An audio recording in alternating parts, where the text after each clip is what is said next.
Jeep claims that their sales are up, but the reality on the ground says something else. Stay tuned.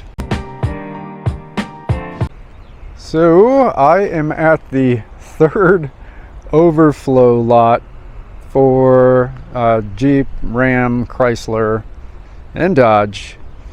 And man, do they have so many freaking Jeeps here.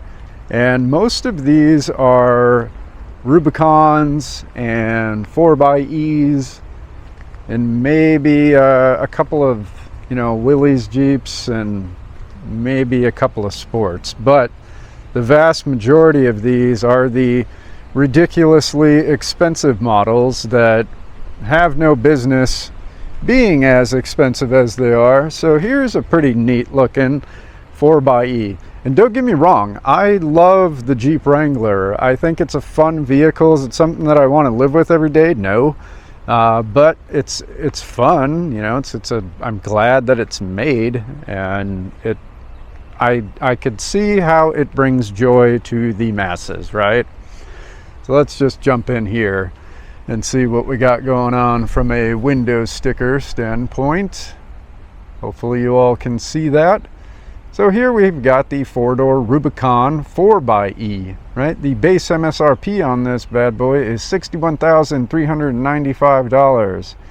And this one has a fair amount of options, but honestly, it's not even that bad compared to some of the others I've seen, for a total price tag of $69,670. Your fuel economy is going to improve, but for the premium that you have to pay, it is probably not worth it. Although I do think that this blue and the yellow contrast and all of that looks pretty cool.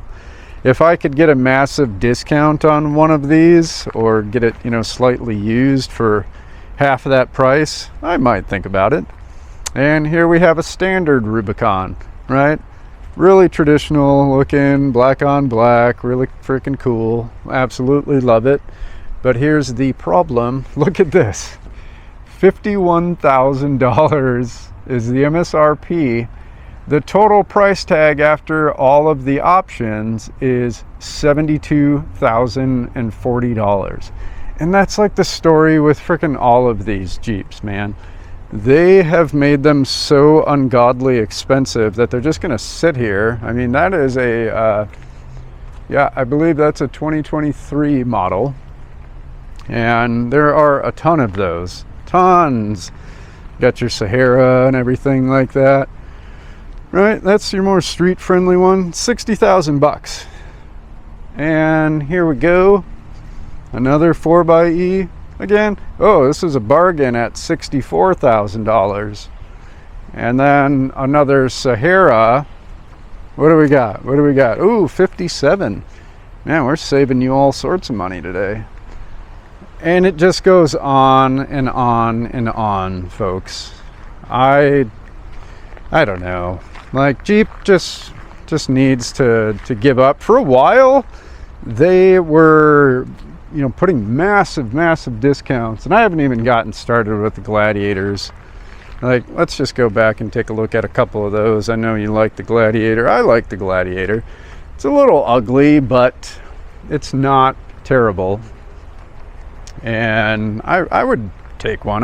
I'd probably get this Mojave right here and just blast her on down at the sand dunes. So this one, MSRP $52,995, out total price after options $63,275, right? For Mojave. That's just ridiculous, man. Like, you can get a ZR2 Bison for that, Colorado ZR2 Bison. You can get endless full-size trucks. It's crazy. So here is what looks to be the base, like sport 4x4. Man, that does not look good. Those wheels and this black on black color just do not go well. This truck looks like it's about 25 feet long, and just the proportions are off for sure. Right, I'll stand back so you can get a better gauge of it. But yeah, look at that. It just doesn't look right, in my opinion. But this is the more affordable model, and I don't even know if you get power windows in this. I think you do. Yeah, you get power windows, but some of them actually have manual crank windows still. And you're looking at a price tag of $44,000. You know, base MSRP $37,895. I guess, you know, the base MSRP for a full four-wheel drive mid-size truck, 37 grand.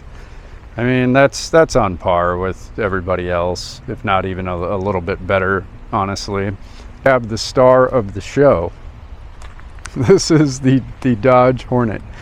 This is the worst selling vehicle in the United States of America. Right here. The worst.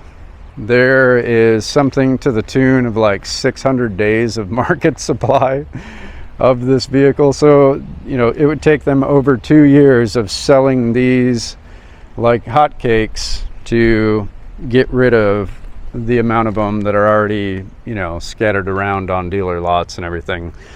So this is the Hornet RT Plus Trek Pack and Blacktop E all-wheel drive.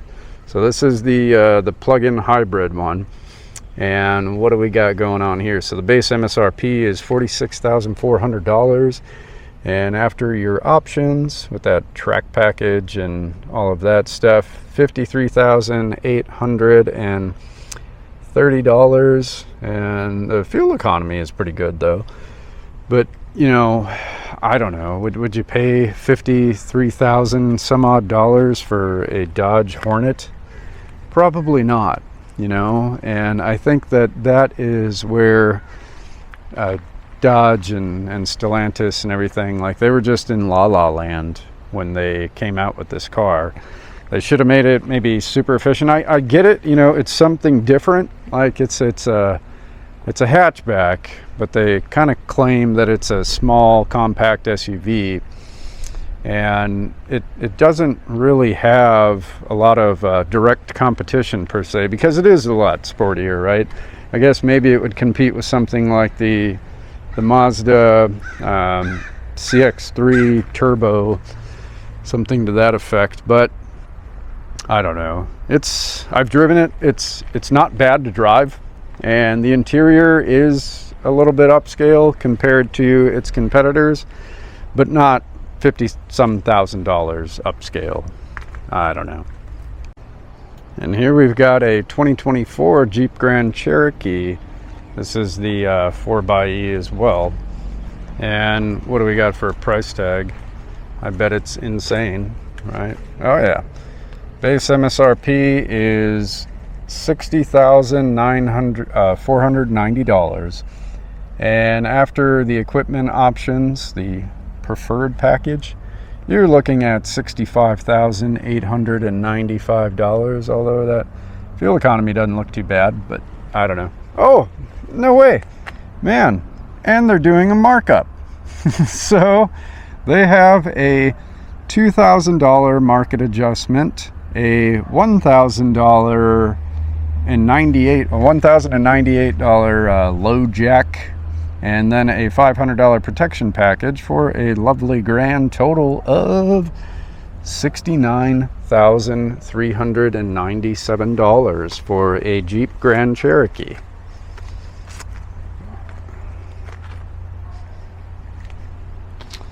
So would you pay $70-some thousand for a Jeep Grand Cherokee, or even a Jeep Wrangler, any type of Jeep?